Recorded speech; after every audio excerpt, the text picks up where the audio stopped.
Uncle, my father's brother, but no more like my father than I to Hercules. Oh, oh, oh, break my heart, or I must hold my tongue. Hail to your lordship. Yeah, I'm very glad to see you. Horatio, I do forget myself. What made you for Wittenberg? Truant disposition, good my lord. Oh, I would not hear your enemies say so, nor will you do mine hear that violence. You are not a truant. But come, I'll teach you to drink deep ere you depart. But in faith, what make you to Elsinore? My lord, I came to see your father's funeral. Pray thee, fellow student, do not mock me, as I think you came to see my mother's wedding. Indeed, my lord. It followed hard upon. Tut, tut, Horatio. The funeral baked meats did furnish the marriage table. I'd rather see my dearest foe in heaven that day. Oh, my father, methinks I see my father, Horatio. Where, my lord? In my mind's eye, Horatio. I saw him once. He was a goodly king. He was a man. Take him for all in all, we shall not look upon his like again. Lord, I think I saw him yesternight. Saw who? My lord the king. Your father. King, my father. Season your admiration for a while within a tent here, till I may deliver upon the witness of these gentlemen this marvel to you. For God's love, let me hear it! 2 nights together had these gentlemen, Marcellus and Bernardo, on their watch in the dead vast in the middle of the night, and thus encountered a figure like your father go slow and stately by them. Thrice he walked, and I with them the 3rd night kept the watch, whereas they had delivered both in time, form of the thing, each word made true and good, the apparition comes. I knew your father, these hands are not more like. Where was this? My lord, upon the platform where he watched. And did you not speak to My it? lord, I did. But answer made it none. Yet once methought it lifted up its head and did address itself to motion like as it would speak. But even then the morning cock crew loud, and at the sound it shrunk in haste away and vanished from our sight. 'Tis very strange. As I do live, my honored lord, 'tis true. We will, my lord. Fixed his eyes upon you. Most constantly. Oh, I wish I would have been there. Much amazed you. Perchance we'll walk again tonight. I'll hold the watch. I warrant it will walk again. And if it does take my noble father's person, though hell itself should gape, I'll speak to it. I'll visit you on the platform twixt 11 and 12. Our duty to your honor. Mine to yours. Farewell.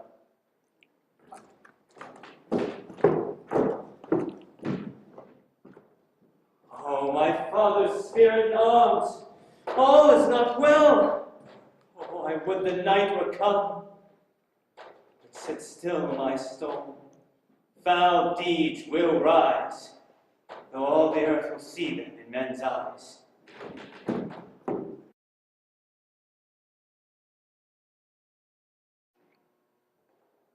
My necessities are embarked, farewell.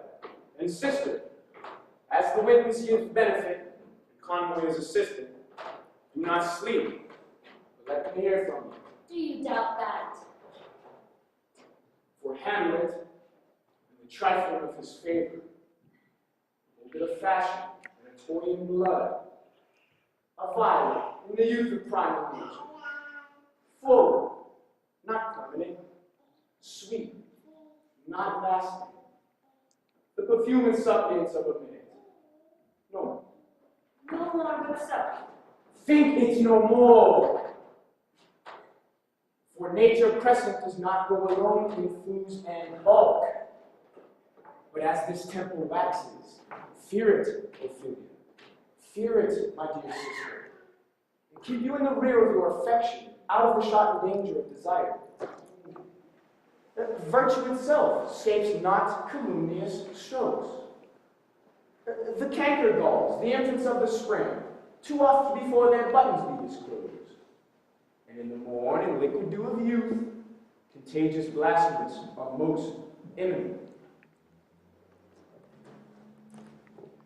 Beware of them. That youth to itself rebels, though none else near. I shall the effect of this good lesson keep as watchman to my heart. But good my brother, do not, as some ungracious pastors do, show me the steep and thorny ways to heaven, whilst like a puffed and reckless libertine, himself the primrose path of dalliance treads and recks not his own grief. Oh, fear not. I stay too long. Ah, but here my father comes. A double blessing is a double grace. Occasion smiles upon a second. Yet here, Laertes, a bourne sits in the shoulder of your sail, and yet you are stayed for. There, my blessing with thee, and with these few precepts in thy memory, see thou character. Give thy thoughts no tongue, nor any unproportioned thought his action. Be thou familiar, by no means vulgar. And those friends thou hast, and their adoption tribe, grapple them to thy soul with hoops of steel. But do not dull thy palm with entertainment of each new hatched unfledged comrade. Beware of entrance into a quarrel, lest being in, there that the opposing may beware thee. Lend every man thy ear, few thy voice, and take every man's censure, reserve thy judgment. Costly thy hat as thy purse can buy, but not expressed in fancy, rich, not godly.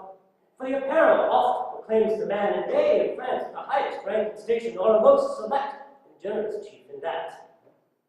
Neither a borrower nor a lender be. Although oft loses itself and friend, borrowing dulls the edge of husbandry. This above all, thine own self be true, and it must follow as the night the day. Thou canst not then be false to any other man. Farewell. My blessing seasons indeed. Most humbly do I take my leave, my lord. The time invites you. Go, your servants tend. Farewell, Ophelia. Remember well what I have said to you. 'Tis in my memory locked, and you yourself shall keep the key of it. Farewell. What is it, Ophelia? He hath said to you. So please you, something touching my Lord Hamlet. There, thou be thought so clearly as to behooves my daughter and your honor. What is between you? Give me up the truth. He hath, my lord, of late, made many tenders of his affection to me. Affection? You speak like a green girl, unsifted in such perilous circumstance. Do you believe these tenders, as you call them? I do not know, my lord, what I should think. Mary, I'll teach you. Think yourself a baby that you have taken these tenders for true pay, when they are not surely. And do yourself more dearly, or, to crack the wind of the poor phrase, running it thus, will tender me a fool. My lord, he hath importuned me with love in an honorable fashion, High fashion, you call it. Go to. and hath given countenance to his speech, my lord, with almost all the holy vows of heaven. Aye, springes to catch woodcocks. I know how when the blood burns, the prodigal soul lends the tongue vows. But these blazes, daughter, giving more light than heat, extinct in both, even in their promises, as they are a-making, you must not take for fire. From now on, be somewhat scanter your maiden presence. Set your entreatments at a higher rate than a command to parley. For Lord Hamlet, believe in him so much that he is young. With a larger tenor may he walk than be given you. Few, Ophelia, do not believe his vows, for they are brokers, not of that dye for which their commission shows, but mere implorators of unholy suits, breathing like sanctified and pious bards, but better to beguile. This for all, I would not, in plain terms, from this point on, have you give any moment pleasure as to lead to talk or words with the Lord Hamlet. See to it, I charge you. Come your ways. I shall obey, my lord.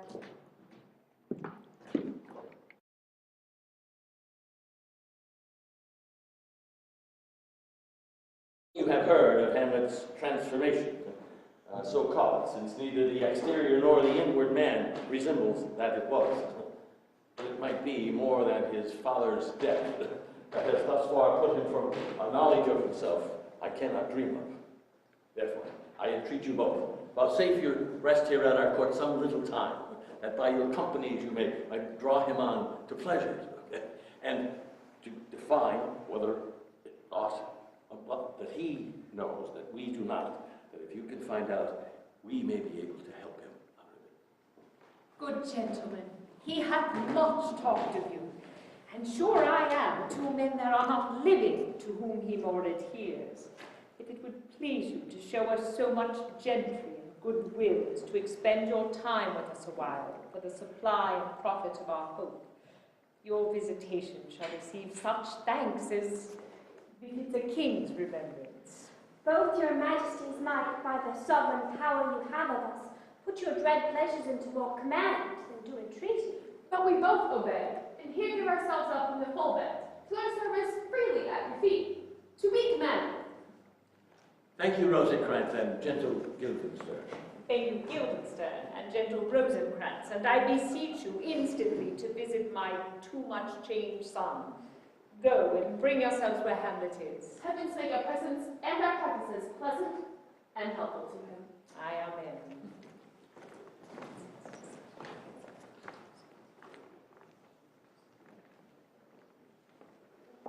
The ambassador from Norway, my lord, is joyfully returned. Thou still hast been the father of good news. Have I, my lord? I assure my liege that I hold both my soul and my duty as to both my God and my king.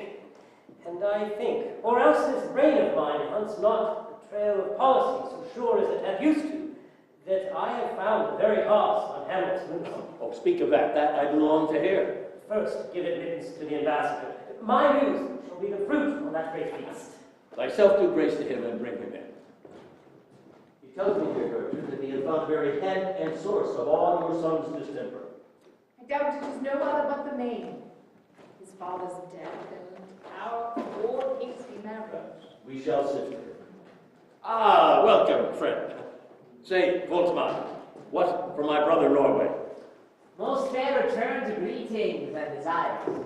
Upon our first he set out to suppress his nephew's levy, which they had in preparation against the Poland. But looking into, he truly found his extra highness. Age and impotence was falsely born in him. Sent out to us with Fortinbras, which he in brief obeys. Receives rebuke from Norway, and findings vowed before his uncle to nevermore give he a save arms against his majesty. Whereas old Norway, overcome with joy, gives him 3,000 crowns in annual fee for the commission of those soldiers. So as led before, and against those Polacks, with an entreaty here further shows, that it might please the quiet pass to be demeans on his enterprise, on such regard to safety allowance, as Aaron set down. It likes us well, and at our further considered time, we will read, answer, and think upon this topic. But, meantime, welcome back from your well-took labor. Get you some rest. Tonight we will feast together. Most welcome home.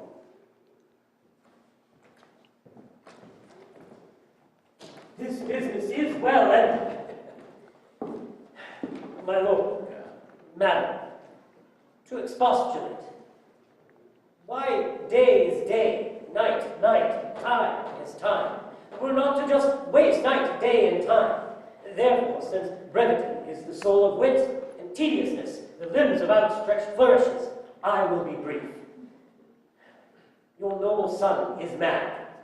Mad, call it I, for to define true madness, what is but to be nothing but mad? But let that go. More matter with less art. Madam, I swear, I use no art at all. That he is mad, 'tis true, 'tis a pity. And a pity, 'tis true, a foolish figure, but farewell, for I will use no art. Mad, let us grant him then. And now remains to find the cause, or so to say, the cause of this defect. For this effect defective comes by cause, thus it remains in the remainder thus. Prepare. I have a daughter, and while she is mine, in her duty and obedience, hath given me this. Gather, surmise. To the celestial and my soul's idol, the most beautified of feeling. This is an ill phrase. This is a vile phrase. Beautified is a vile phrase. But you shall hear more. Thus, in her excellent white bosom, these Came this from Hamlet to her. Madam, stay a while.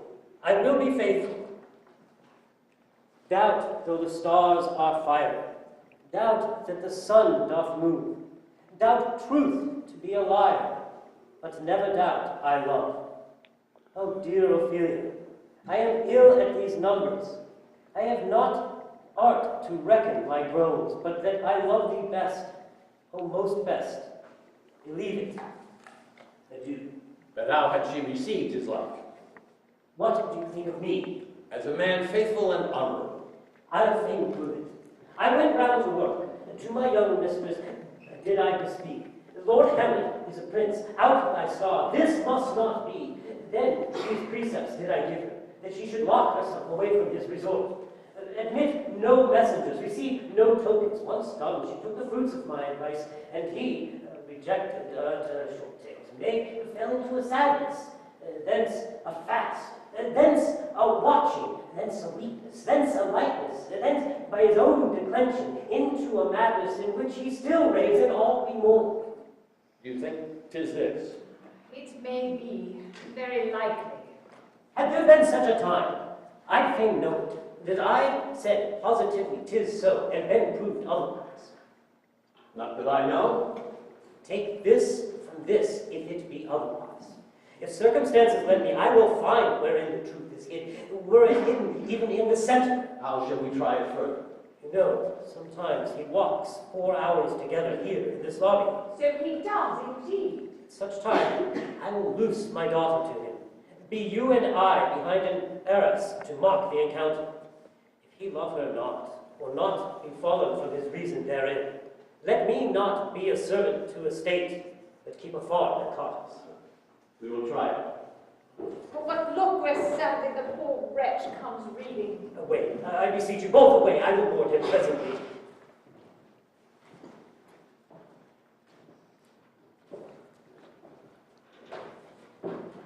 Oh, give me leave. Words. What is the matter, my lord? Between whom? In the matter that you read. Oh, the satirical rogue says here that old men have gray beards and wrinkled faces and amber-gummed eyes, and though I do potently believe it, I would not have it set down thus. For you could be as old as I am if, like a crab, you could walk backwards. This be madness. There is method in it. Will you walk out of the air, my lord? Into my grave? Indeed, that is out of the air. I will suddenly take my leave of him and contrive a meeting between him and my daughter. My lord, I will most humbly take my leave of you. No, you cannot take anything that I would so willingly give. Except my life. Except my life. Except my life. Very well, my lord. These old fools. You seek the Lord Hamlet. Rosencrantz and Guildenstern, how dost thou? As different as the children of the earth, happy in that we aren't over happy, unfortunate happy we're not the very bottom. No, the souls of our shoes!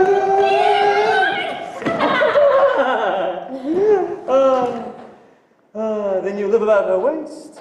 Faith, her private suite. Oh, she is a strumpet.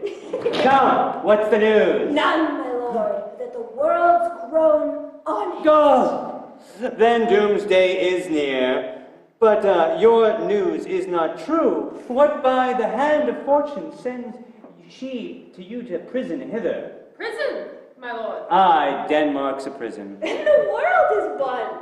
And a goodly one, with many wards, confines, and dungeons. Denmark being one of the worst. We think not so, my lord. Well, then it is not so. For thinking makes it, but to me, it's a prison. Well, then your ambition makes it one. 'Tis too narrow for your mind. I could live in a nutshell and count myself a king of infinite space. Were it not that I have bad dreams. Which dreams indeed are ambition. The very substance of the ambitious is merely the shadow of a dream. Ah, what made you to Elsinore? To visit you, my lord, no other occasion. Oh, I thank you. Beggar that I am, I'm even poorer in thanks, but my thanks is dear to a halfpenny. But, was it your own inclining? Is this a free visitation? Were you not sent for? Come, speak. What should we say, my lord? Why, anything but to the purpose. Were you sent for or no? Oh, there's a kind of choler in your looks that your wits have not yet enough to hide. The good king and queen hath sent for you. To what end, my lord? Oh, that you must teach me.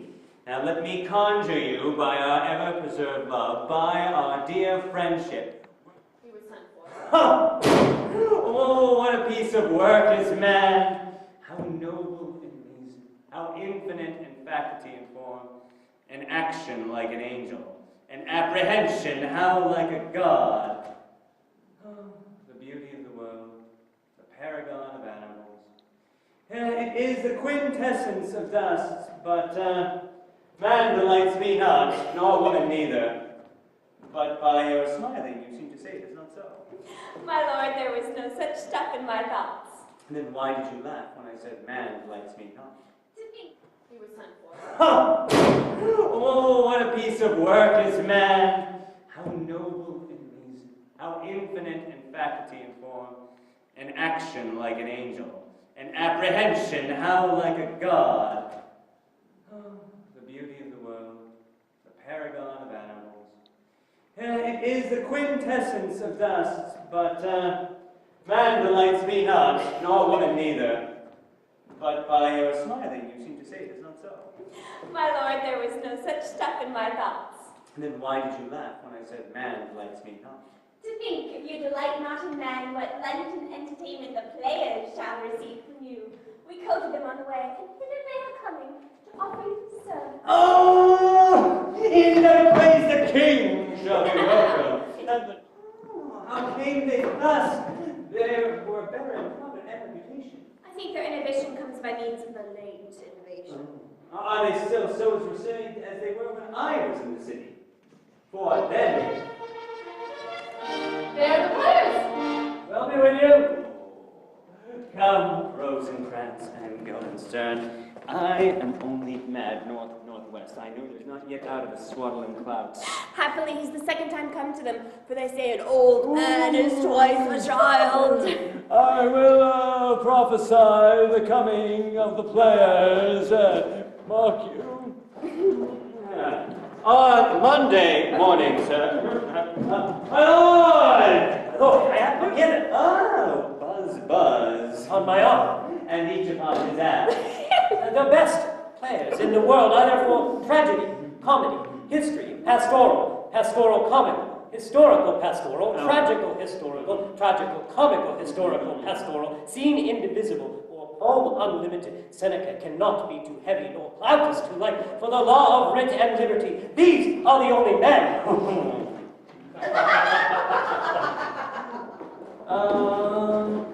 I had these speak a speech once, but it was never acted.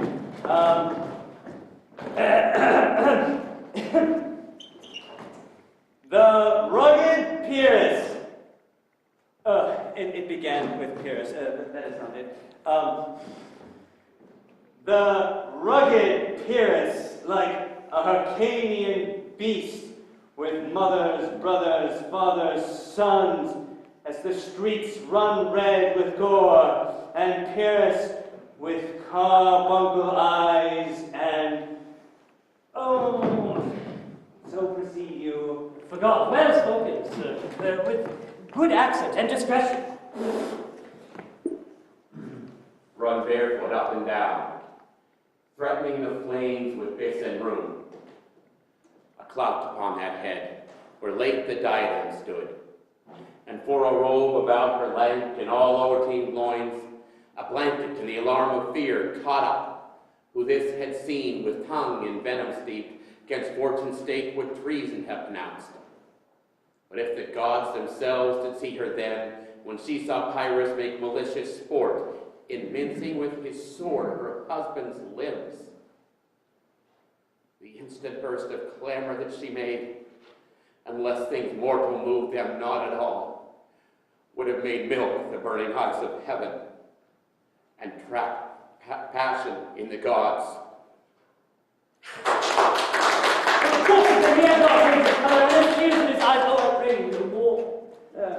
Come, we'll hear the rest tonight. I am alone. Is it not monstrous that this player here, but in a fiction, in a dream of passion, can so force his soul to his own conceit? A broken voice, tears in his eyes, his visage waned, and all for nothing, for Hecuba. For what is he to Hecuba, or Hecuba to him, that he would weep for her? If he had the motive and the cue for passion, and I had, oh, he could make mad the guilty, defy the free, and yet I, unpregnant in my cause, peak like a John, a dream, and can do nothing. No, not for a dear father. Am I a coward? Who calls me villain? Tweaks me by the nose, plucks my beard, blows it in my face, gives me the lie, the throat so deep, and swoons I should take it. For I am pigeon-livered and lack call to do nothing against this villain, lecherous, treacherous, remorseless villain, kindless villain! Oh, vengeance!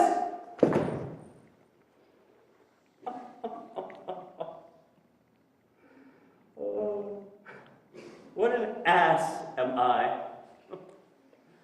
Oh, and I, the son of a dear father murdered, beckoned to my revenge by heaven and hell, must unpack myself with words. Oh, fie about my brain.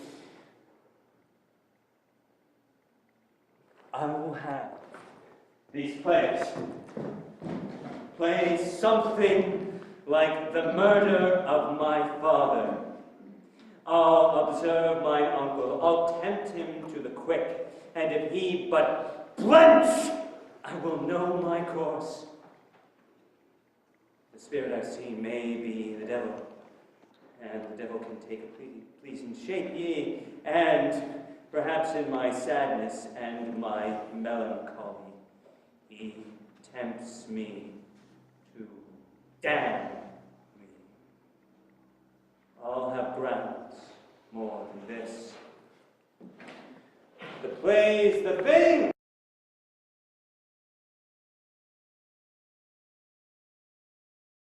We have closely sent for Hamlet hither that he might by accident as confront Ophelia. Her father and myself, lawful esquire, will so bestow ourselves as seeing unseen. We may of this encounter frankly judge and find out by his actions as he has behaved whether it is the love that afflicts him thus. I shall obey you. And for your part, Ophelia, I do wish that your good beauties be the happy cause of Hamlet's wonders. So shall I hope your virtue will bring him to his wonted way again. To both your arms. Madam, I wish it may. walk you here. Your graciousness, if it pleases you, we will bestow ourselves. Read of this book. It tells of such exercise that may color your loneliness. We are oft to blame in this. It is proof too true that with devotion's visage and pious action we can sugar all, devil himself. 'Tis too true. How shall the last that speak doth give my conscience the harlot's cheek, beauty with pleasure? That is the question. Whether 'tis nobler in the mind to suffer the slings and arrows of outrageous fortune, or to take arms against the sea of troubles. There's a consummation devoutly to be wished. To die, to sleep, perchance, when we have shuffled off this mortal coil. Aye, there's the respect that makes calamity so long life. For who would bear the whips and scorns of time, the oppressor's wrong, the proud man's contumely, the pangs of the spy's love, the law's delay, the insolence of office? Bear but. For who would fardels bear to grunt and sweat under a weary life? The dread of something after death, the undiscovered country, from whose bonds puzzles the will, and makes us bear those ills we have, than to fly to those we know not of. Thus, conscience makes cowards of us all. And the native hue of resolution is sicklied over with the pale cast of thought, and enterprises of great pith and moment softly give way to action. Soft you now, the fair Ophelia, sins remembered. Good my lord, does your honor for this many a day? I humbly thank you. Well, well, well. My lord, I have remembrances of yours that I have longed to redeliver. I pray you now receive them. No, not I. I never gave you aught. My honored lord, you know right well you did, and with them, words of so sweet breath composed as did make the things more rich. Their perfume lost, take these again, for rich gifts wax poor when givers prove unkind. There, my lord. Are you honest? My lord? Are you fair? What means your lordship? But if you be honest and fair, your honesty should give no discourse to your beauty. Could honesty, my lord, have better commerce than with beauty? Aye, truly. I did love you once. Indeed, my lord, you made me believe so. You should not have believed me. I love you not. I was the more deceived. Get thee to a nunnery. Why wilt thou be a breeder of sinners? I myself am indifferent honest, but I could name such faults that it would be better that my mother had not borne me. I am very proud, revengeful, ambitious, with more thoughts upon my beck than imagination to give them shape or time to act them in. Oh, we are all errant knaves, believe none of us. Crawling between heaven and earth, go get thee to a nunnery.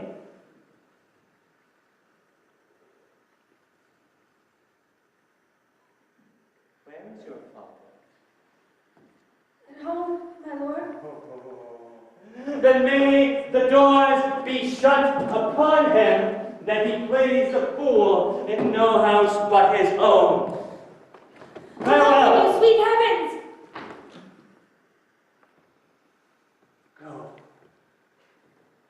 Get thee to a nunnery, and if thou dost marry, I give thee this plague for a dowry.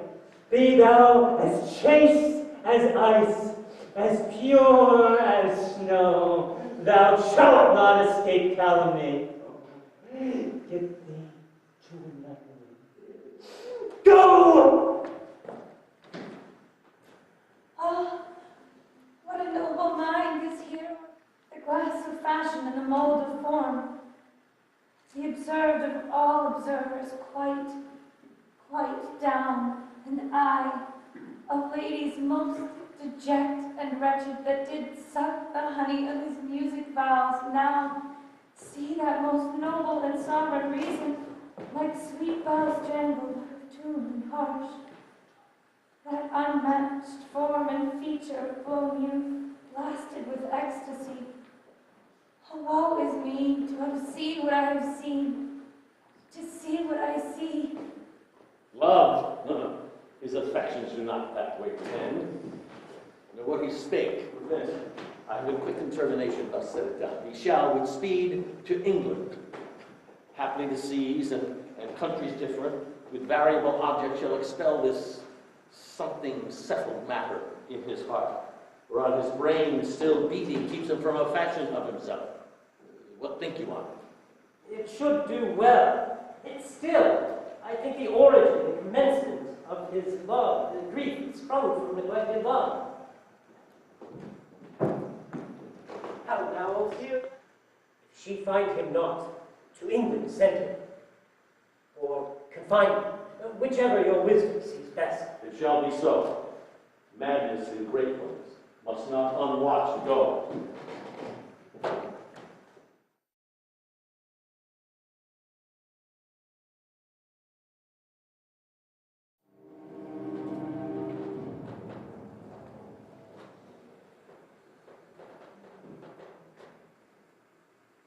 Speak the speech, I pray you, as I pronounced it to you, trippingly on the tongue. But if you mouth it, as many of your players do, I had rather the town crier relieve my lines. And do not saw the air too much with your hands, but use all gently. Suit the word to the action and the action to the word. How it offends me so to hear a periwig-painted fellow tear a speech to tanners, and all for the groundlings who are capable of nothing more than dumb shows and noise. I would have such a fellow whipped, and out Herod.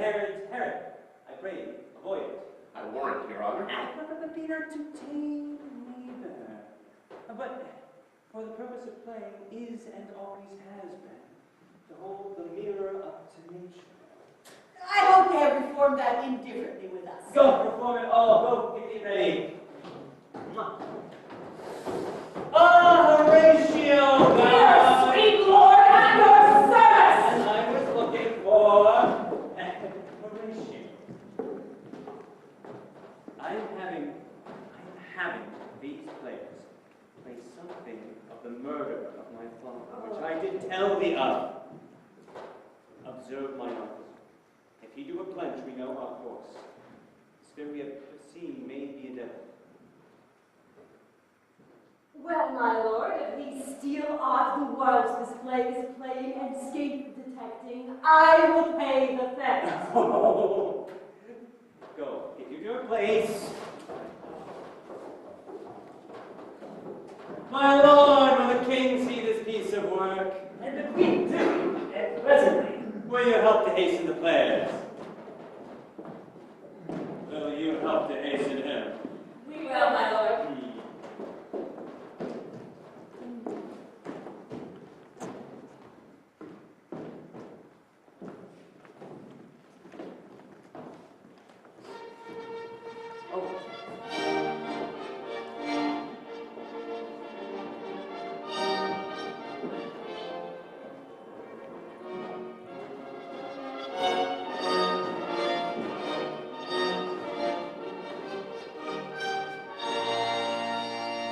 Julian's dish, you cannot feed capons to me. I have nothing with this answer, Hamlet. These words are not mine. No, not mine either. My lord, you played the university, did you not? Indeed, and was accounted a good act. And what did you enact? I enacted Julius Caesar. I was killed in the Capitol. Brutus killed me. Oh, and it was a brute to kill so capital a cab. Be the players ready? Aye, my lord, they stay upon your patience. Come hither, my good Hamlet. Sit by me. No, mother. Here's meadow more attractive. Lady, shall I lie in your lap? No, my lord. I meant my head in your lap. Aye, my lord. Did you think I meant country matters?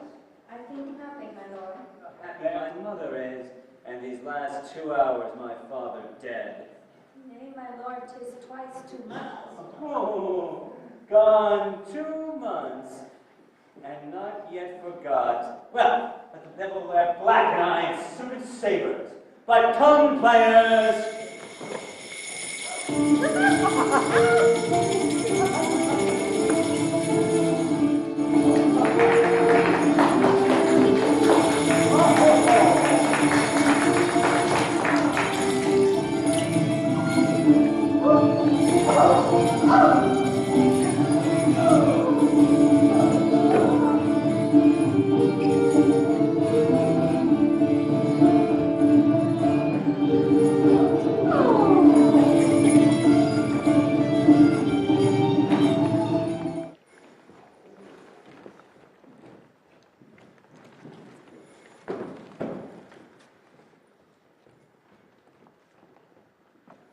Full 30 times hath Phoebe's cart gone round Neptune's salt wash and Tellus' orbit ground.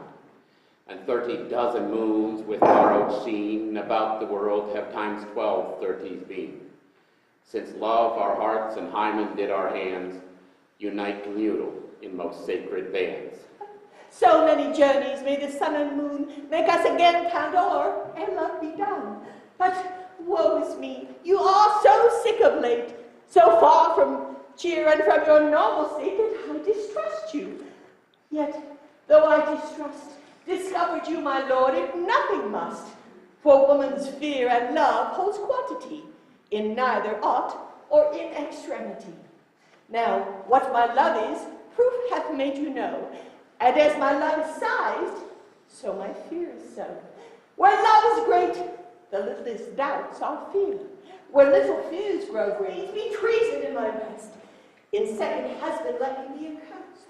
Not wed the second, but who killed the first. Wormwood. The instances that second marriage move are base respects of thrift, but none of love. A second time I kill my husband dead, when second husband kisses me in bed. Our wills and our fates do so contrary run, that our devices still are overthrown. Our thoughts are ours, the ends none of our own. So think thou wilt no second husband wed, but die thy thoughts when thy first lord is dead. Nor earth to give me food, nor heaven light, sport and repose locked from me day and night. To desperation turn my trust and hope, and anger's cheer in prison be my scope. Each opposite that blanks the face of joy be what I would have well, and it destroy. Both here and hence pursue me lasting strife, if once a widow, ever I am wife. Oh, if she should keep it now.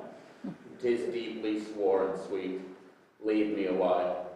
My spirits grow dull, and fain I would beguile the tedious day with sleep.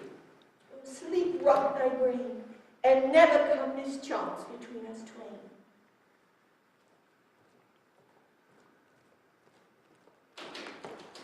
Have you heard the argument? Is there no offense in it? Oh, no, they do but poison and jest, poison and jest.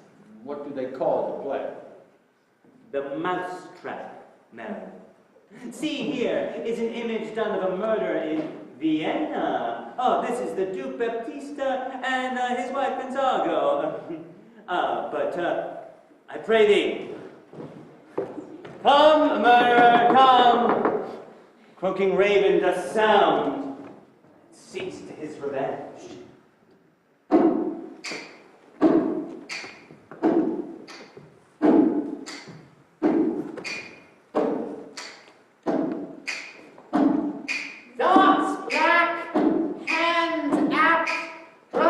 fit and time agreeing, confederate season, or else no creature seeing, thou natural mixture of midnight weeds collected, with Hecate's bands, thrice blasted, thrice infected, thy natural magic of dire property.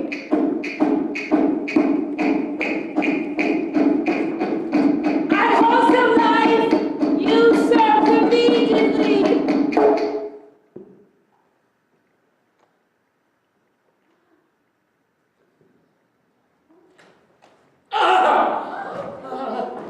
The king rises. What, frightened by false fire? What says my lord? Give over the plague! You mean hide away!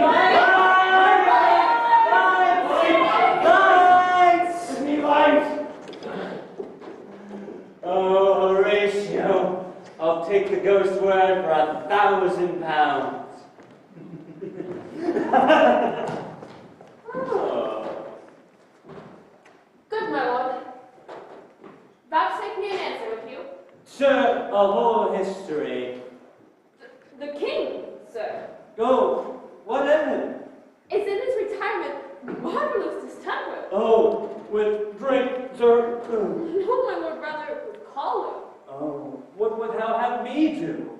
If I was to be his doctor, I would put him into a far, far worse collar. Good, my lord, put your discourse into some frame and start not so wildly from my affair. I am tame, sir. Pronounce. The queen, your mother, You're welcome. Nay, my lord, this courtesy is not of the right breed. If it shall please you to make me a wholesome answer, I shall carry out your mother's commandment. If not, your pardon and my return shall be the end of my business. Sir, I cannot. What, my lord? Yeah, my wit's disease. My mother, you say. Then thus she said, your behavior hath struck her into amazement and admiration. What a son that can so amaze a mother. In part. She desires to speak with you in her closet ere you go to bed. And I would do so were she 10 times our mother. Have you any further trade with us? Lord, you did once love me. And I still do by these pickers and stealers. But my lord, what is the cause of your distemper? You do surely buy the word upon your own liberty if you deny your griefs to your friends. Sir, I lack advancement. How can that be, when you have the voice of the king himself for your succession to Denmark? Ah, but, well, the grass is green. The proverb is something musty. Oh, the recliners. Let me see one. Why would you drive the wind from me? Is it to drive me to a toil? Good, my lord, if my duty be too bold, my love is too unmannerly. I do not well understand that. I cannot. I pray you. Believe me, I cannot. I beseech you. I know not the touch of it, my lord. It's as easy as lying. Look, put your thumb and fingers here and play and give breath and it will make most excellent music. Look, here are the stumps. To these cannot I demand no utterance of harmony. I have not the skill. What an unworthy thing you would make of me. You would play upon me. You would seem to know my stumps. You would pull at my heartstrings to my very mystery. Play me from my lowest note to the top of my compass, and yet you cannot make this little instrument sing, and it produces such excellent music. Fools! Do you think that I am easier to play than a pipe? Oh, call me what you will. You can fret me, but you cannot play me. My lord, by mass, 'tis like a camel indeed. Methinks it's more like a weasel. It is backed like a weasel. Or more like a whale. Very like a whale. I will come to my mother by and by. Oh, they fool me to the top of my bent. I will come by and by. Well, say so. By and by is easily said.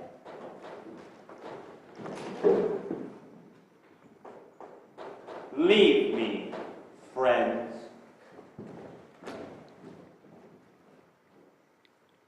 Now is the very witching hour of the night, when churchyards yawn, and I could drink hot blood. But first to my mother's chamber.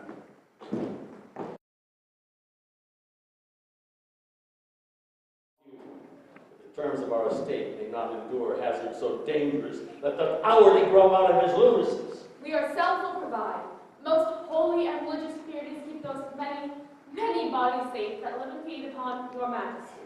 The single and peculiar life is bound full of strength and armor of the mind to keep itself from annoyance, but much more that spirit upon whose will depends and rests the lives of many. The seat of majesty dies not alone, but like a gulf doth draw what's near it with it. It is a massy wheel fixed on the summit of the highest mount, to whose huge peaks 10,000 lesser things are mortised and adjoined, which, when it falls, each small and accident, has he consequence attends the boisterous ruin, never alone to the king's side with the general throne. Arm you, I pray you, to this speedy voyage, for we will fetters put upon this spear that now goes too free-footed. We will haste us. My lord, he was going to his mother's closet. I will place myself behind the arras to overhear the conversation and warn that she tacks him home. Very well. I'll call on you ere you go to bed and tell you what I know. Thanks, dear my lord.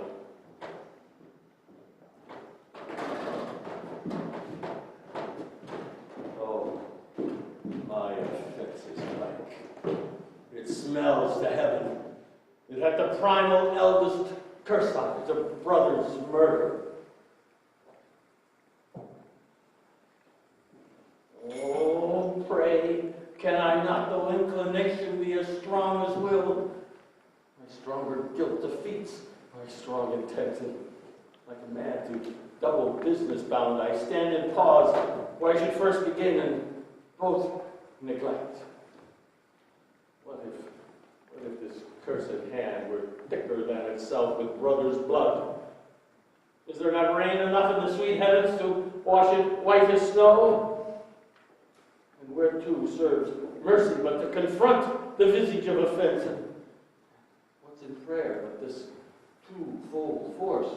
To be forestalled ere we come to fall, or pardoned being found? And now look up, my fault is past. But oh, what form of prayer could serve my turn? Forgive me my foul murder.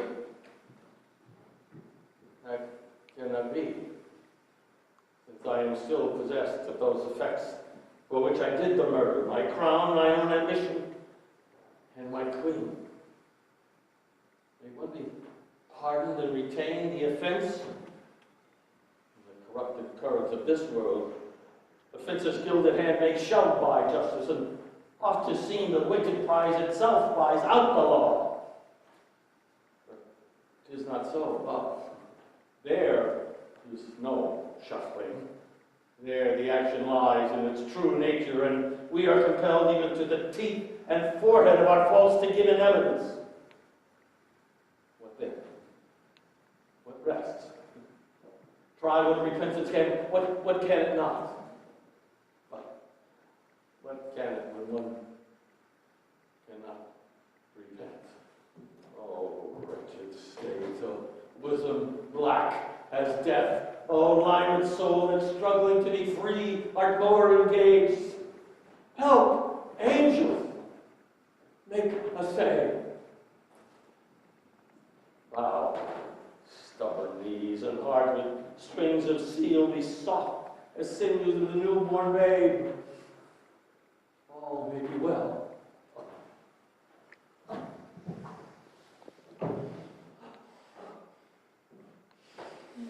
And I should do it now while he's praying. Oh, but this does not scam. Villain murders my father, and send him to heaven?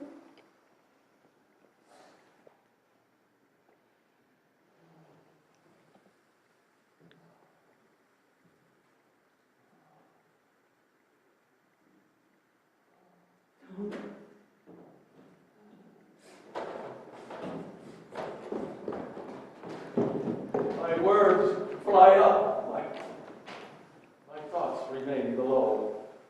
Words without thoughts never to heaven go.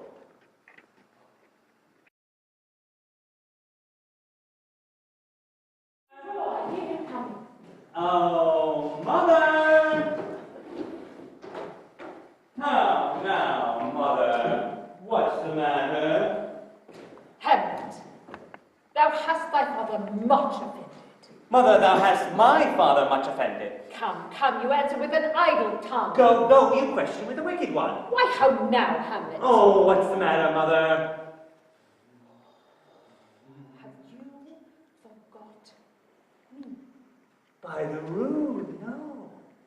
You are the queen, your husband's brother's wife. And if it were not so, you would still be my mother. Mwah. Oh! Nay, then I'll set those to you that can speak. Oh, come, sit you down. You shall not move, you shall not budge, until I hold up a glass where you may see the very inmost part of yourself. Oh. What wilt thou do? Thou wilt not murder me. Help! What? Help! What? A rat? Dead for a ducat dead? No! No! I am slain!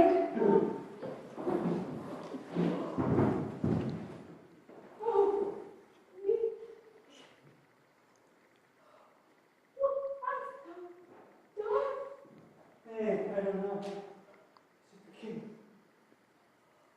Oh, what a rash and bloody deed is this! Bloody deed, almost as bad as to kill a king and marry his brother. Has killed a king! Aye, 'twas my work with him. Oh, thou wretched, rash, intruding fool, I took thee for thy better. Oh, come, lady, sit you down. You shall not move, you shall not budge.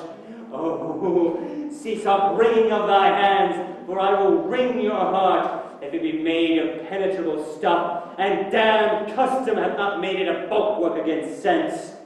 What have I done that thou darest thy tongue noise so rude against me? Speak no more. Thou turnest mine eyes into my very soul. And there I see such black and graded spots as will not lose their teeth. A murderer and a villain. That is not 1/20th the tithe of your precedent lord. Oh, a cut purse of empire and the rule, who the precious diadem stole. Oh, speak no more these words like daggers enter in my ears. No To sleep in an enseamed bed, stewed in corruption, honeying and making love in the nasty, stymie. A king of shreds and patches.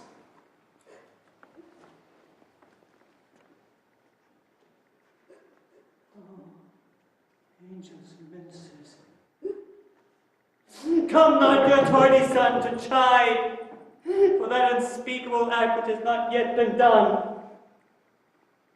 Alas, he is mad.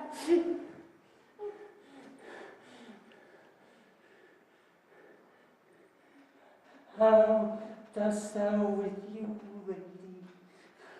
Alas, how you, that you do bend your eye on vacancy, and within corporal air do hope discourse. Forth at your eyes your spirits wildly peep, like soldiers sleeping at the alarm, your embedded hair like life in excrement starts up and stands on end. Oh, gentle sun, upon the heat and flame of thy distemper sprinkle cool patience. Whereon do you look? On him! Dost thou see nothing? Nothing at all, yet all that is I see. Leave her to heaven. And hear nothing. No, nothing but ourselves. Look you now, how he steals out the portal in the shape of my father. Oh, this is the very coinage of your brain. This bodiless creation ecstasy is very cunning in.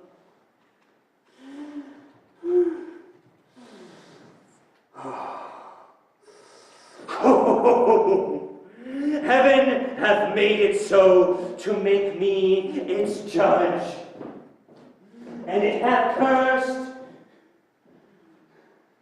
me with him and him with me. I am sorry, I must be cruel to be kind. Bad things begin, but worse remain behind. Add one more good thing, mother. I am to England, you know. Alas, I had forgot. 'Tis so concluded on. Yes, my two schoolfellows do bear the mandate. Oh, I trust them like adder's fang. Oh, but I will see it through, and I will hoist them up by their own petard, and they will go hard. But unto you, my lord, to your final journey. Good night, mother!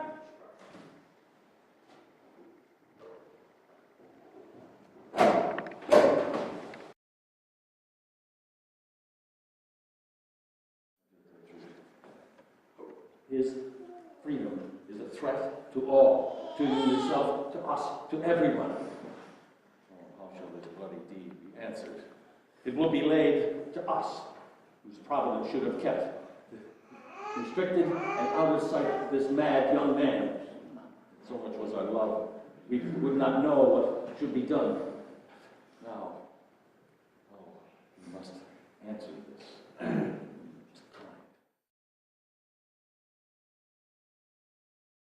Where is he gone?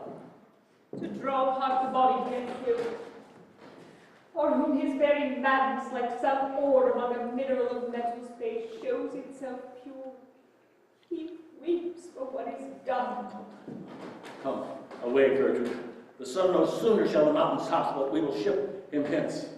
And this vile deed we must, with all our majesty and skill, both countenance and excuse. Ho, Guildenstern! Good friends, I pray you get some further aid. Hamlet in madness has Polonius slain and dragged him from his mother's closet. Go, seek him out. Speak fair. Bring the body into the chapel. I pray you, make haste. Dear Gertrude, we must call up all our wisest friends and tell them both what we mean to do and what's been untimely done. Disease's desperate groan, by desperate appliances, are fixed or not at all. My lord, What now? where the dead body is bestowed, my lord, cannot get it from him. But where is he? Without, my lord, garbage. no Bring him possession. before us. Oh, Guildenstern, bring him, my lord. Ah, Hamlet, where is Polonius? At supper? At supper, where? Not where he eats, but where he is eaten. A certain convocation of your politic worms are eaten at him. We are all our fat kings and our lean beggars. 2 dishes, 1 table, that's the end. Alas, alas. You know, a king may eat of a fish that have been used of a worm that ate of a king that now a beggar eats.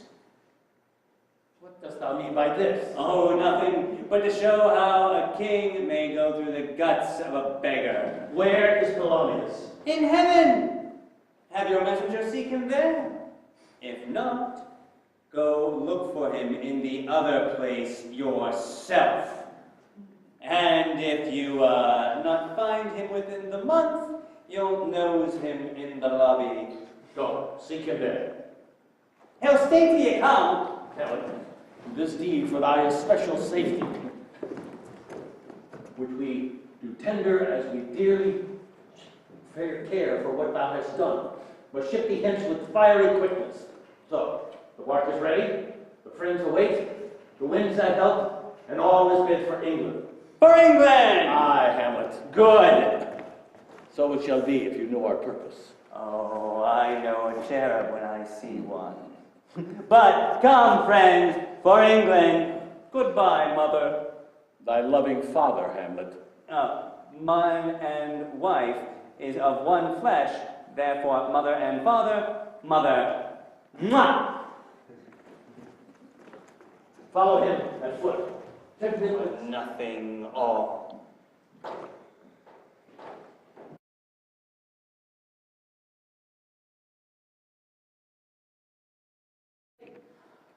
What was she hears there's tricks in the world, and spurns enviously with straws, speaks things in doubt that carry but half sense. Her speech is nothing, yet the unshaped use of it doth move the ears to collection. They aim at it and box the words up fit to their own thoughts, which, as her winks and nods and gestures yield them, indeed would make one think there might be thought, though nothing sure, yet much unhappily. 'Twere good she were spoken with, for she may strew dangerous conjectures in ill-breathing minds. Let her come in.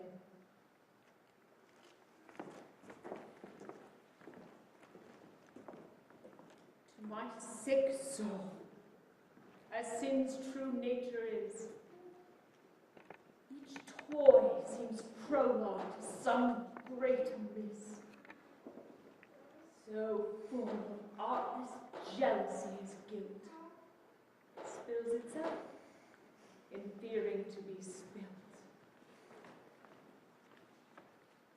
Where is the beauteous majesty of Denmark?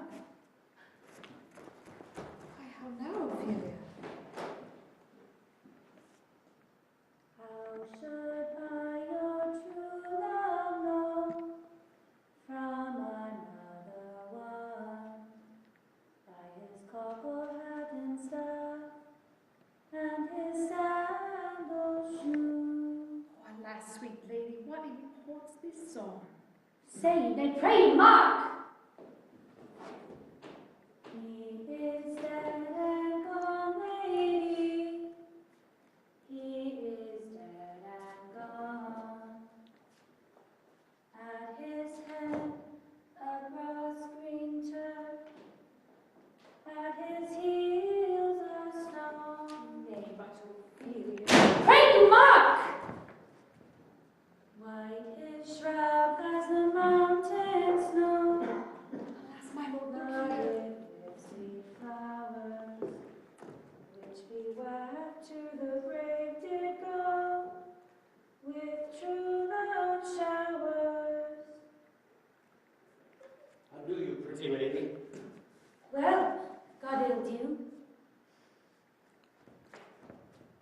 They say the owl was a baker's daughter. Lord, we know what we are, but we know not what we may be. Conceit upon her father. Pray, let's have no more words of this. But when they ask you what it means, say you this. Tomorrow is St. Valentine's Day, all in the morn betime, and I am made at your window to be your Valentine. And then up he rose and donned his clothes, and ducked the chamber door. Let in the maid, that out a maid, never departed more. Pretty Ophelia. Indeed, I'll make an end on it. By Jesus and by St. Charity, alack and fie for shame, young men will do it if they come to it. By what they are to blame. Quoth she, before you tumbled me, you promised me to wed.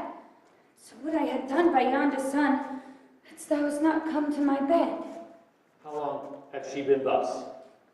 I hope all will be well. We must be patient. But I cannot choose but weep, to think they should lay him in the cold ground.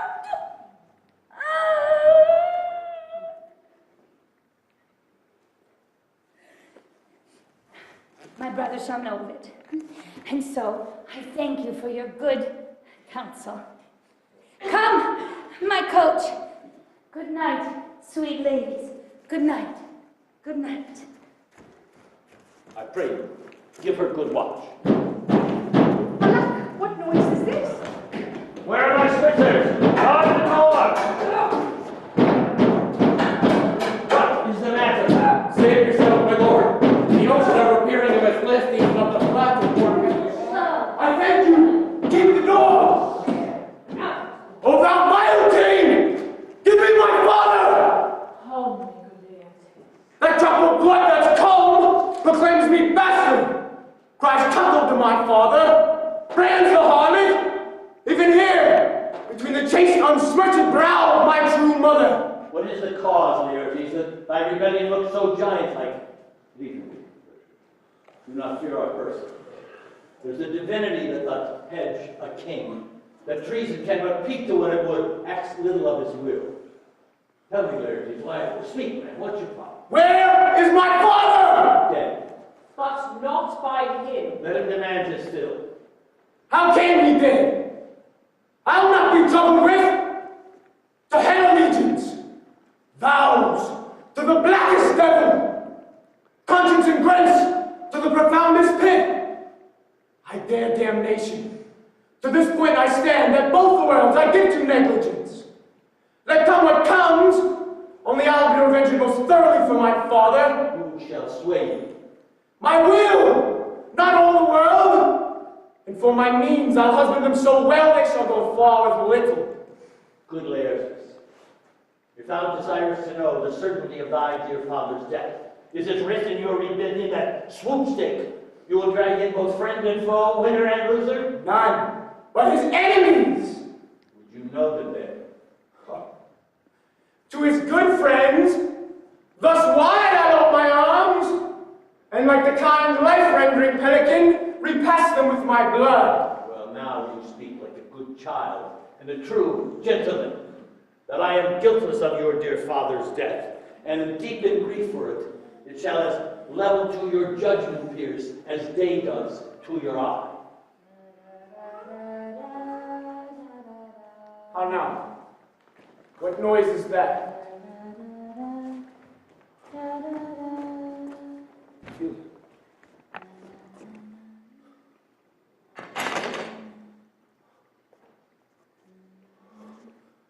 Oh, heat.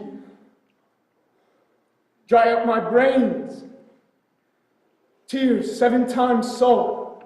Burn out the sense and virtue of mine eye. By heaven, our madness shall be paid with weight till our scale turn the beam. Oh, Rose of May, dear maid, kind sister, sweet Ophelia. Oh, heavens, is it possible a young maid's wits should be as mortal as an old man's life? Nature is fine in love, and where 'tis fine, it sends some precious instance of itself after the thing it loves. They bore him barefaced on the bier. Down a down, hey down a down. And in his grave rained many a tear. Fare you well, my dove. Hadst thou thy wits, and didst persuade revenge, it could not move thus. And you will sing him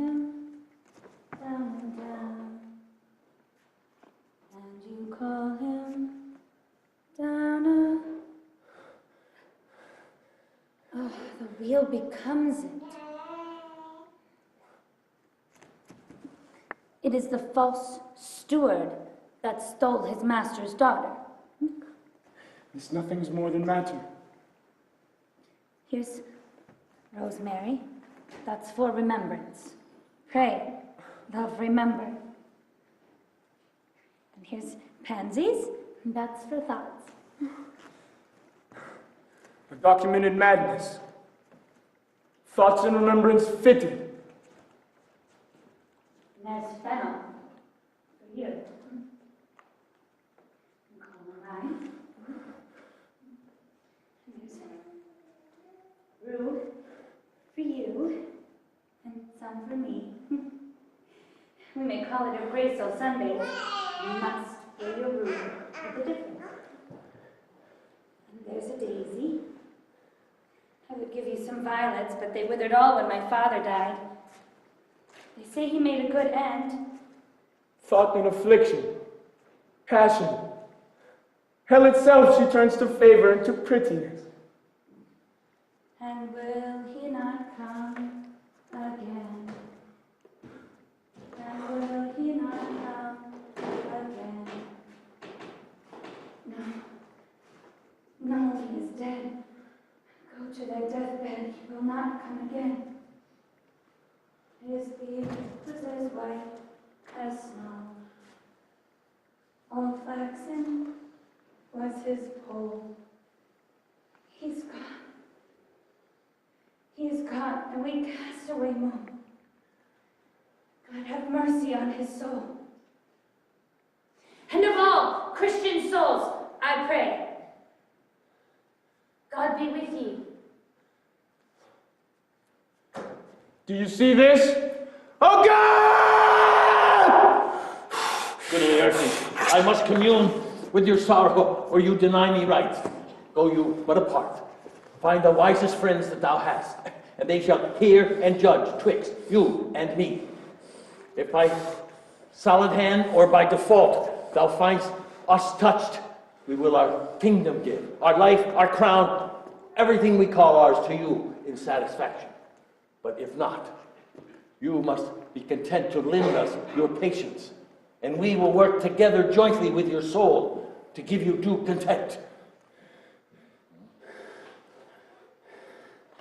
Let this be so.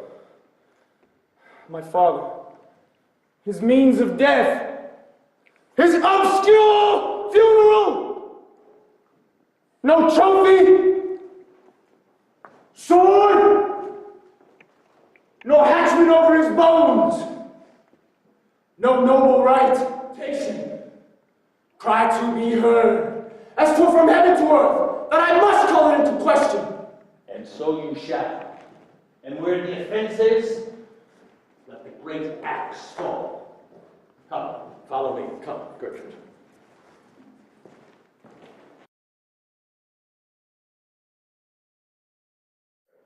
It comes from the ambassador that was bound for England. If your name be Horatio, has been left to know it is.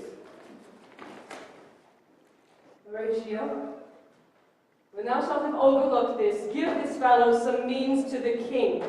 He has letters for him. And we were 2 days old at sea. A pirate of very warlike appointment gave us chase. Finding ourselves slow of sail, we put on a compelled valor, and in the grapple I boarded them. On the instant, they got clear of our ship, so I alone became their prisoner. They have dealt with me like thieves of mercy, but they knew what they did. I am to do a good turn for them. Let the king have the letters I have sent, and prepare thou to me with as much speed as thou wouldst like death. The words to speak in thine ear will make thee dumb, yet are they much too light for the bore of the matter. This good fellow will bring thee where I am. Rosencrantz and Guildenstern hold their course for England. Of them I have much to tell thee. Farewell, he that thou knowest thine, Hamlet. Come, I will make you lay for these your letters. and do it the speedier, that you may direct me to him from whom you brought them.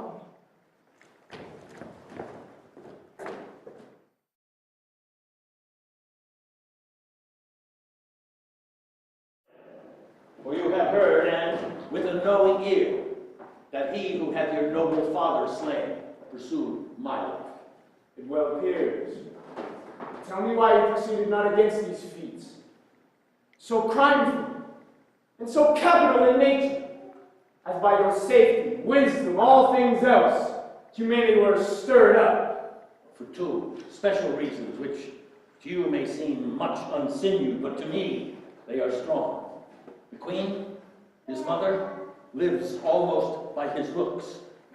For myself, my virtue or my plague, be it either which, she is so conjunctive to my life and soul, that as the star moves not but in his sphere, so could I not but by her. The other motive why to a public count may not go is the great love the general gender bear him, who, dipping all his faults in their affections, would convert all his gyves to graces. And my arrows, too lightly timbered for loud a wind, would have reverted to my bow again, and not where I had aimed them.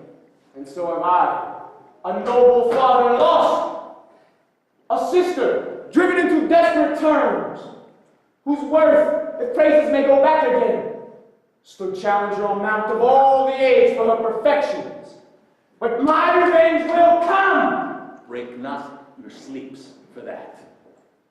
You must not think that we are made of stuff so dull and pale, that we could let our beard be shook with danger and call it pastime. You shall hear more shortly. I love your father, and we love ourselves, which should lead you to accept. Hannah, what news? Letters, my lord, from Hamlet. This to your majesty, this to the queen. From Hamlet? Who brought them? Sailors, they say, my lord. I saw them not. They were given me by Claudio. He received them of him that brought them. You shall hear this later. 'Tis leave us. High and mighty, you shall know I am set naked on your kingdom. Tomorrow shall I beg leave to see your kingly eyes, when I shall, first asking your pardon thereunto, recount the occasion of my sudden and more strange return. Hamlet. What does this mean? Have the rest come back? No, you have. This Hamlet's character, look, here in a postscript, he says, alone. Can you advise me? I'm lost in it, my lord. Let him come. It warms the very sickness in my heart that I shall live, and tell him to his teeth, thus didst thou. If this be so, Laertes, will you be ruled by me? Ah, my lord, so you will not overthrow me to peace. To thine own peace.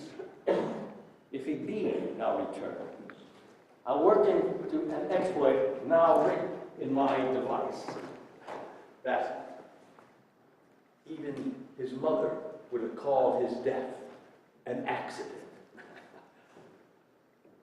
Laertes, did you love your father? Or are you like the painting of a sorrow, a face without a heart? Why ask you this? Hamlet comes back. What would you undertake to show yourself your father's son in deed more than in words? To cut his throat in the church. No place indeed should murder sanctuarize. Revenge should owe no bounds. But, good Laertes, will you do this for me? Keep close within your chamber. Hamlet returned shall know that you are come back. We'll put on those shall praise all your excellencies and put a double varnish on the fame the Frenchman gave you. We'll bring you in fine together. Make a wager on your head. And he, being most generous and free from all contrivance, shall not peruse the foils. So with a little juggling, you may choose a sword unbaited, and in a passive practice, requite him for your father's love. I'll do it. And for that purpose, I'll anoint my sword, I bought an unction of a mountebank, no cataplasm so rare, collected from all simples that have virtue under the moon, can save the thing from death that is but scratched withal. I'll touch my point with this contagion, that if I gall him slightly, it may be death. We should think upon this further. If this should fail, and our drift show through our bad performance, 'twere better not to say. Therefore, this project needs a back or second that will hold if this should blast in proof. Let me think. I have. When in your actions you are hot and dry, and make your bouts more violent to that end, and that he call for drink, I'll have a chalice prepared for him for the nonce, whereon by sipping, if he escape your venom stock, our purpose may hold there. No. How now, sweet queen? One woe doth tread upon another's heels, so fast they follow. Your sister's drowned there. Drown!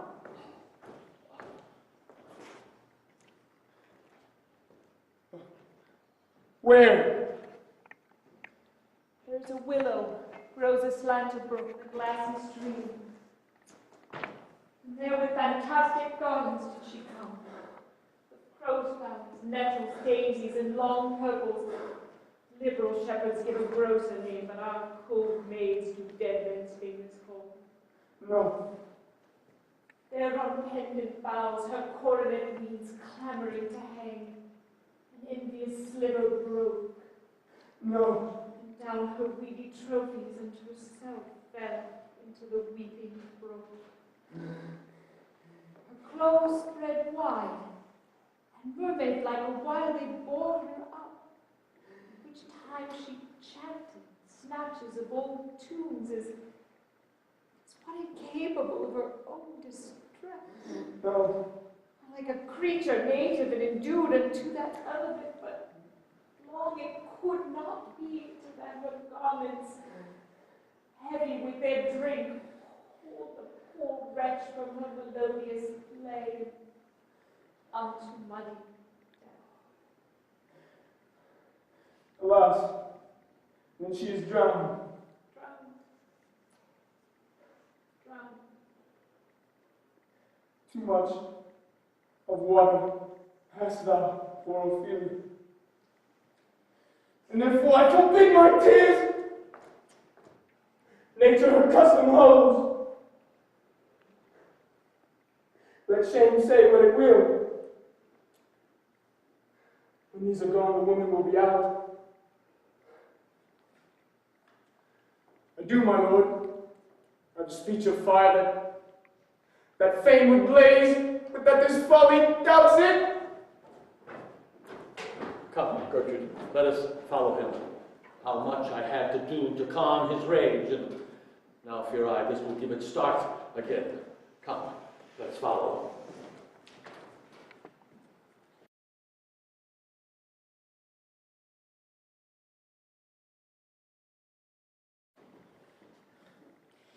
Is she to be buried in Christian burial, who willfully seeks her own salvation? I tell thee she is, and therefore make the grave straight. The crowner hath sat on her and finds it Christian burial.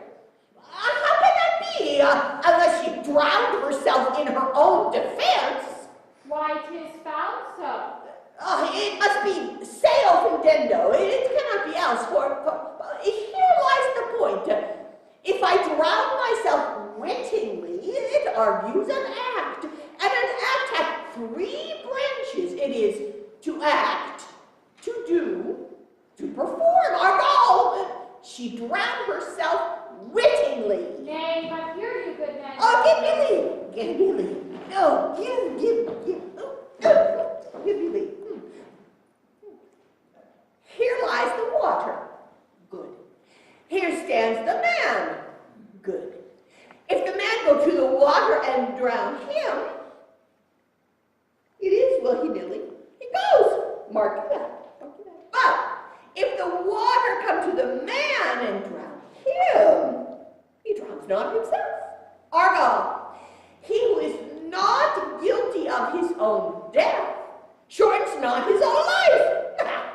What is this law? Aye, 'tis Crowder's quest law. Will you have the truth on it? If this had not been a gentlewoman, she should have been buried out of Christian burial. There thou say it. And the more pity that great folk should have leave to drown or hang themselves more than you're even Christian. Come, my spade. My spade. My spade. In youth, when I did love, methought it was very sweet to contract the time almighty heart. Methought there was nothing meet.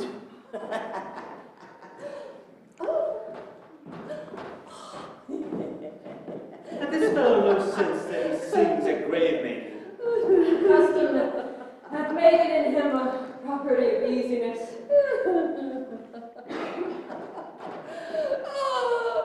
The hand of little employment doth have a daintier sense. But age with his stewing steps had clawed me in his clutch and shipped me unto the land as if I had never been such. That tongue, that skull, had a tongue in it once, and could sing, and the knave throws it around as if it was Cain's jawbone that did the first murder. I will speak with him. Where is this? Mine, sir. Oh, a pit of clay for to be made, for such a guest is meet. I think it be thine, for thou liest in it.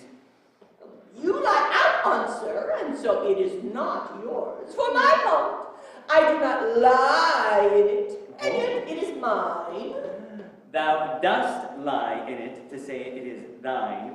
It is for the dead, not the quick. Therefore thou liest. Ah, but he's a quick lie, sir, and will away again from me to you. What man is to be buried here? No man, sir. What woman then? None neither. Who's to be buried in it? Oh, one that was a woman, but rest her soul, she's dead. We must speak by the equivocation. How long hast thou been a grave maker? Of all the days of the year, I came to the very day our last King Hamlet overcame Fortinbras. How long is that since? Can you not tell that? Any fool can tell that.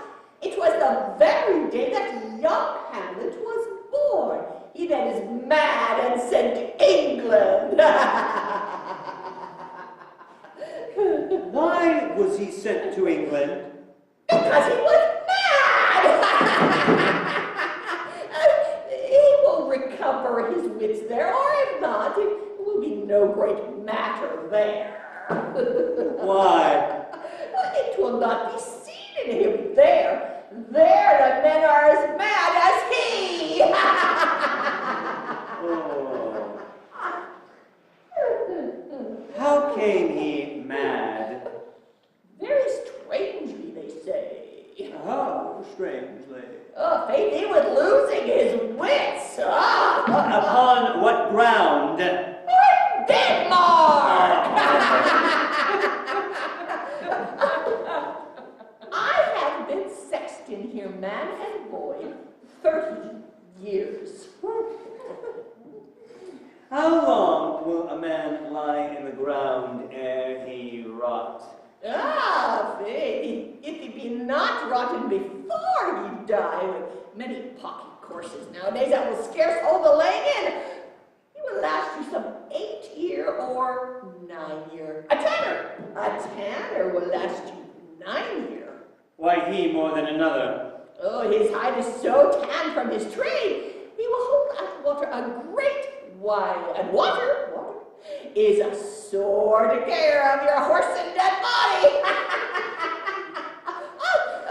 Take this skull, sir. This skull had lain in the of 23 years. Whose was it? Ah, horse and back fellows, it was! Whose do you think it was? Nay, I know not. Oh, a pestilence on him for a mad rogue! He poured a flagon of rubbish on my head once. This skull, this same skull, sir, was Yorick's skull, King's Jester. This. In that. Let me see. Alas, poor Yorick. I knew him, Horatio. A fellow of infinite jest and most excellent fancy. He had borne me on his back 1,000 times. Now how abhorred my imagination is. My gorge rises at it. Here hung those lips I kissed I know not how oft. Where be your guides now? Your japes, your songs, your flashes of merriment that were to set the table on roar. Not one now to mock your own grinning. Quite chapfallen. Now, get you to your lady's chamber and tell her to paint an inch thick. For this favor she must come. Make her laugh at that. Tell me one thing, Horatio. What's that, my lord? Dost thou think the noble Alexander looks so in the earth? Even so. Bumhole. To consider too curiously to consider so. Away.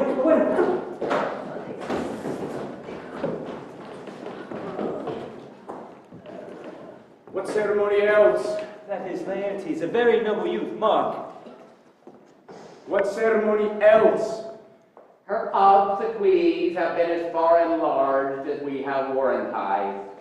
And with the great command or sways the order, she should in ground unsanctified have lodged till the last trumpet.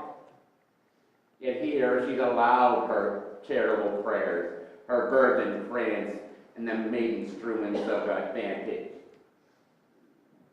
Must there no more be done? No more be done. We should profane the service of the dead to bring its requiem and such rest to her as to peace-parted souls. Lay her in the earth, and from her fair and unpolluted flesh may violence spring. I tell thee, churlish priest, a ministering angel shall my sister be when thou liest. How? Oh, the fair Ophelia.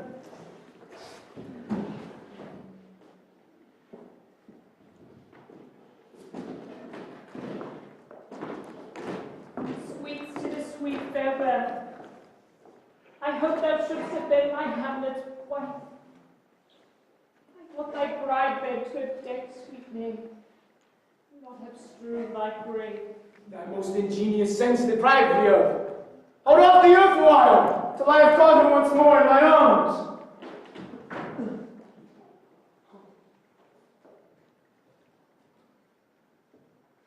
Now pile your dust upon the quickened dead, till of this flat a mountain you have made, to overtop all Pelion, or the sky is head and Olympus.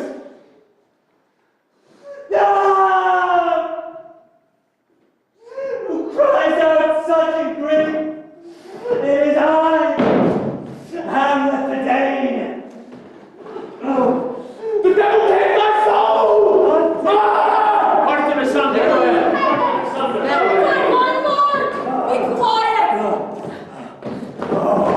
I will bite thee upon this thing until my eyes cease to wag. Oh, my son, what thee? Oh, I loved Ophelia more than 40,000 brothers ever could. What wilt thou do? He is mad, Laertes. For the love of God, forbear him! Oh, what would thou do? Would fight? Huh?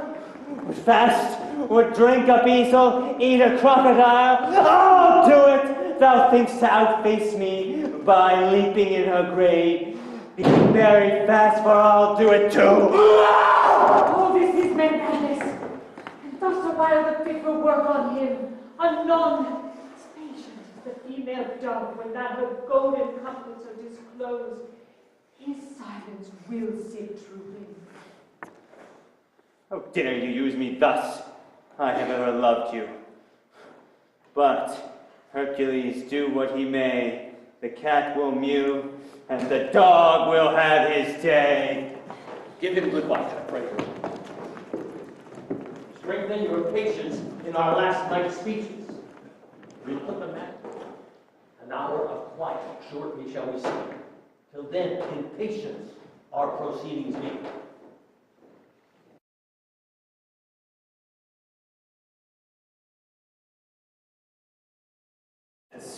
Remember her, my lord? Aye.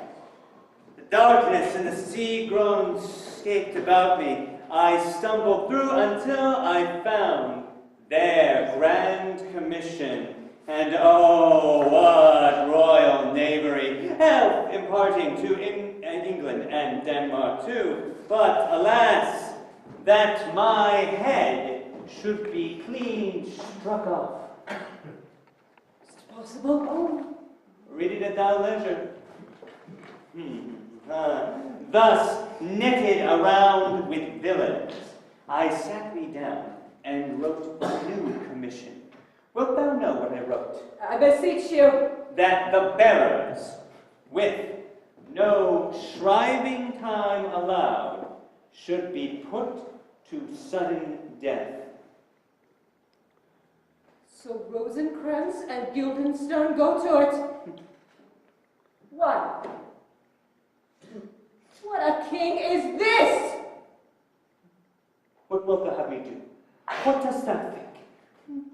He hath murdered my king, whored my mother, popped between the election and my hopes. Oh, and with such perfect cousinage that I should quit him with this arm and the canker that would be more evil. It will be shortly known to him from England what is the issue of the business there. It will be short, but the interim is mine. A man's life is but one. And as for Laertes, I did forget myself, for I was in such towering passion that it overcame my grief. Peace. Who comes here?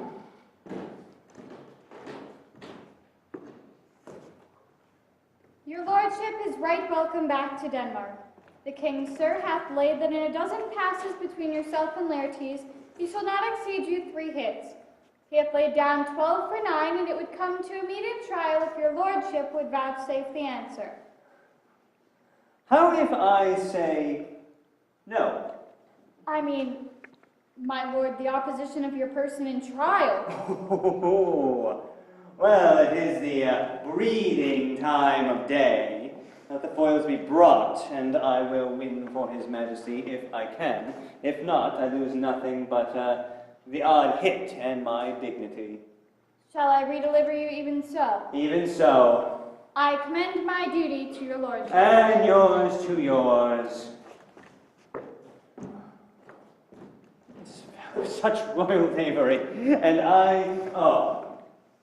My lord, he has actually commended him to you by an Osric, who sends word to know that you should meet him in the hall. He also sends word to know if your pleasure still holds a player of Laertes, or that you shall attend another time. I am ready, let the foils be brought. The king, queen, are coming down as well. In happy time. The queen will like you to also use some gentle entertainment for Laertes before you fall to play. She instructs me well. You will lose this wager, my lord. I think not. I have been in constant practice since he has been in France, but thou wilt know how heavy this hangs about my heart. Nay, good my lord. I pray you give it heed. Oh no, it is a sort of game. And say you are not fit. Not a whit. We will not defy augury. There's a certain providence in the fall of a sparrow. If it be not now, it will come.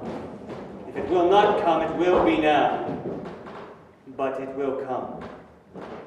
The readiness is all. And since no man knows what he ought to leave behind, what is it he leaves betimes?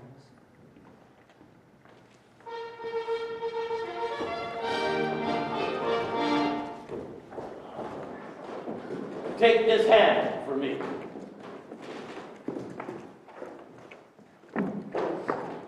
Who has wronged you? Never Hamlet. Hamlet's madness, ever dear Hamlet's enemy. I pray thee. I am satisfied in nature, whose motive in this case should stir me most to my revenge. But in my terms of honor, I stand aloof, and will no reconcilement, till by some elder masters of known honor I have a voice and precedent of peace to keep my name on gold. But till that time, I do receive your offered love, like love, and will not wrong you. I take thee with a brother's love. Let the foils be brought. Come, one for me. I'll be your foil, Laertes. You mock me, sir? Not by this hand. Give them the foils, Marcellus. Cousin Hamlet, dost thou know the wager? Aye, my lord. You have played the odds on the weaker side. I do not fear it. I have seen you both. And we have therefore odds to see who's better. This is too heavy. Let me see another. This foil likes me. It has all the length. Send me the stoops of wine upon that table. If Hamlet take the first or second hit, or given answer to the third exchange, that all the battlements their ordnance fire, the king shall drink to Hamlet's better breath. Give me the cup.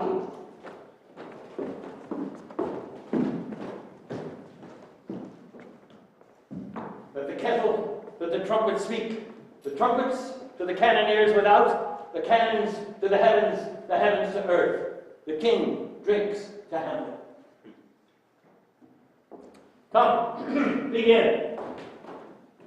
And there are wary eye, you judges. Come, my lord. Come, my lord.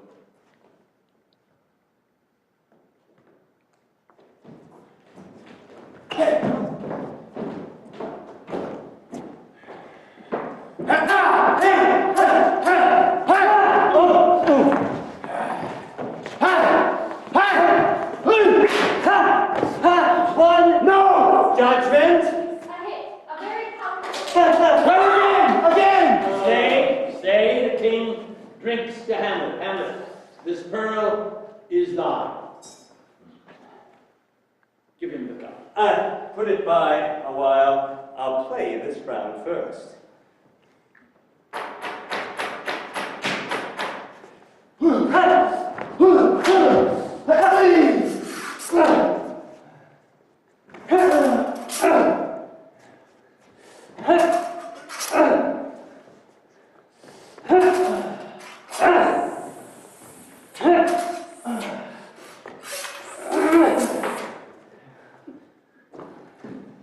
Hamlet the Danes!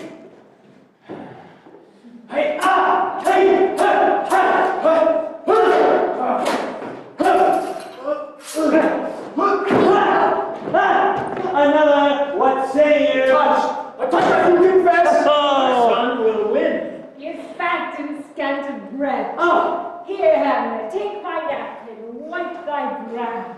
mother.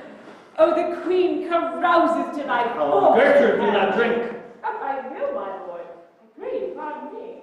It is too late. It is the poisoned cup. Put it by and by. I dare not drink. Come, let me wipe thy face. My lord, I'll have you now. I think not. and yet 'tis almost against my conscience. Come, Laertes, for the third. Do your best violence. You make a wanton of me. Say you so. Come on.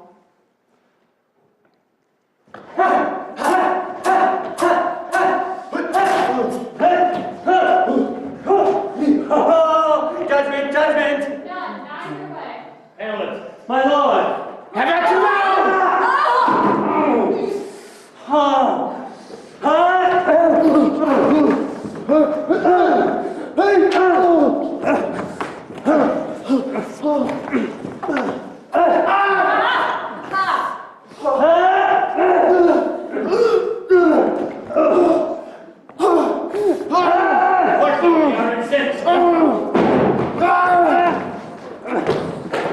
Death come again!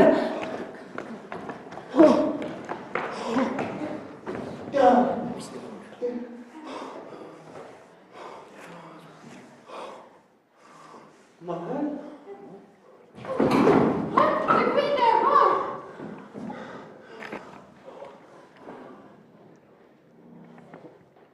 Who does Laertes?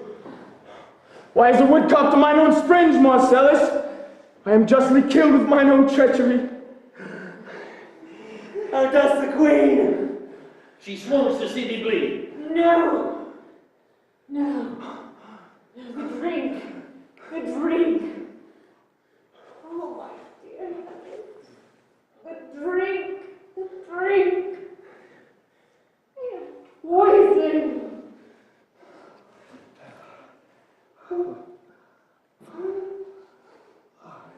Treachery. Villainy. Seek it out.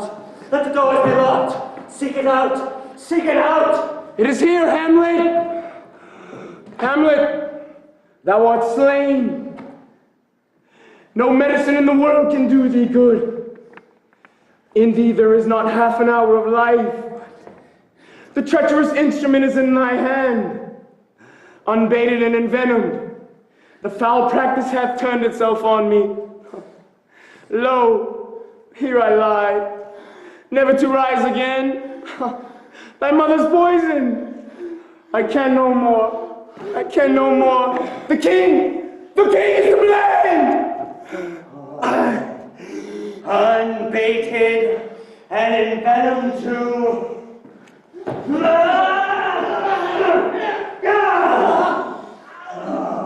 Now damn murderous, incestuous days. Oh, my mother.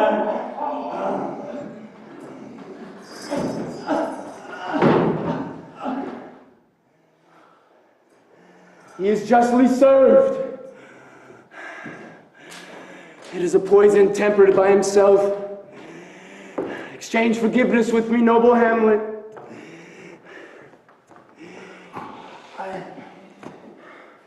Mine and my father's death come not upon thee, nor thine on me.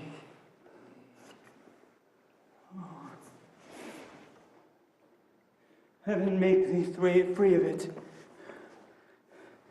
I will follow thee. I am dead, Horatio. Oh, you that stand mute upon this act, that are witness to this, oh, I could tell thee. Oh, but death, that fell sergeant, is strict in his arrest.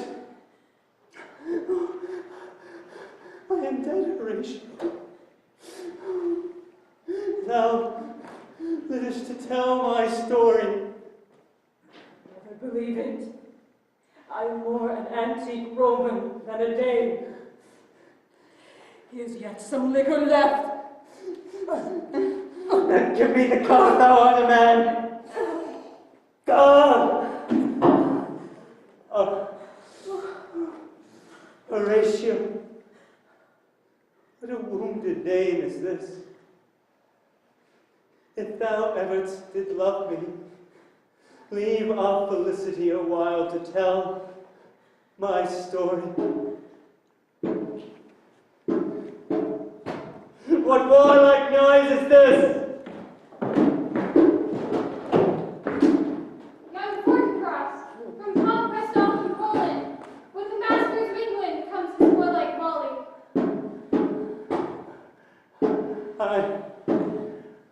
The potent poison has quite overcome my senses. I will not live to hear the news from England, but I do prophesy the election lights. On Fortinbras, he hath my dying breath. The rest is silence.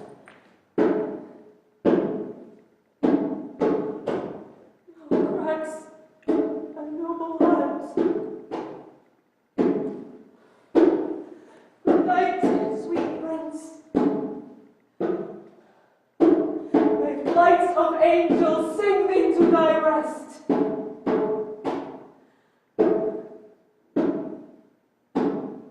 Why does the drum come hither?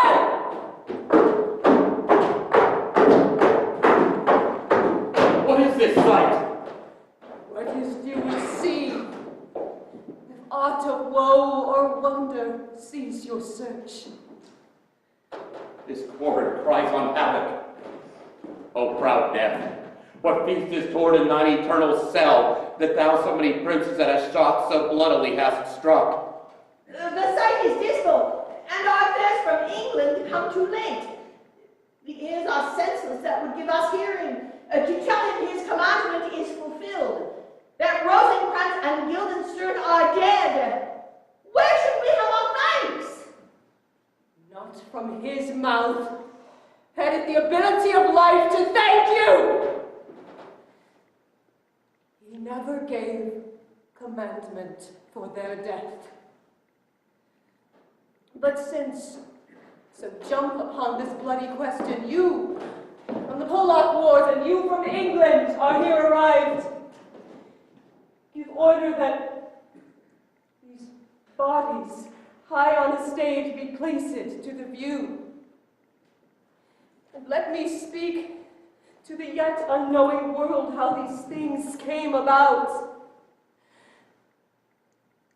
So shall you hear of carnal, bloody, and unnatural acts, accidental judgments, casual slaughters, of deaths put on by cunning and forced cause. And in this upshot, have fallen on the inventor's hands! Oh, this cannot truly deliver. Let us haste to hear it, and call the noblest to the audience. For me, with sorrow I embrace my fortune. I have some rights of memory in this kingdom which now to claim my vantage doth invite me. That I shall have also cause to speak from his mouth, whose voice will draw on more. Let this same be presently performed, even while men's minds are wild, lest more mischance on plots and errors happen. Let 4 captains bear Hamlet like a soldier to the stage, for he was likely, had he been put on, to have proved most royally. For his passage, the soldier's music and the rites of war speak loudly for him. Take up the bodies. Such a sight as this becomes a field, yet here lies much amiss. Go, bid the soldiers shoot.